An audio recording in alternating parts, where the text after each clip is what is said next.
ONGC pipe line తో అంబేద్కర్ కోనసీమ కాకినాడ జిల్లాల్లో ఉపాధి కోల్పోయిన మత్స్యకార కుటుంబాలకు 5వ విడత ఆర్థిక సాయం చేసింది ఏపీ ప్రభుత్వం.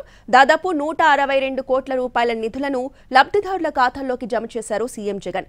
నెలకు 11,500 చొప్పున 6 నెలలకోసారి సాయం అందిస్తున్నామన్నారు ముఖ్యమంత్రి. దీంతో 23,458 మత్స్యకార కుటుంబాలకు లబ్ధి చేకూరుతోంది. మరోవైపు నెల్లూరు జిల్లాలో నిర్మించిన జువ్వెలదిన్నె ఫిషింగ్ హార్బర్ ప్రారంభోత్సవం కార్యక్రమం వాయిదా పడింది. వర్చువల్ గా కాకుండా నేరుగా వెళ్లి జువ్వెలదిన్నె ఫిషింగ్ హార్బర్ ను ప్రారంభిస్తానన్నారు సీఎం జగన్.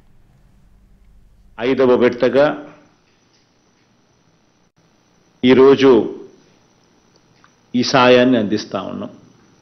ఒక్కొక్క మత్స్యకార కుటుంబానికి కూడా నెలకు 11,500 రూపాయల చొప్పున ప్రతి 6 నెలలకు ఒకసారి 5వ విడతగా 62 కోట్లు ఈరోజు ఈ 23,458 మంది మత్స్యకార కుటుంబాలకు మంచి జరిగిస్తూ 647 కోట్ల రూపాయలు ఈ 5 విడతల్లో కలిపి ఇచ్చినట్టు అవుతా ఉంది. ఉపాధి కోల్పోయిన వీళ్ళందరికీ కూడా మంచి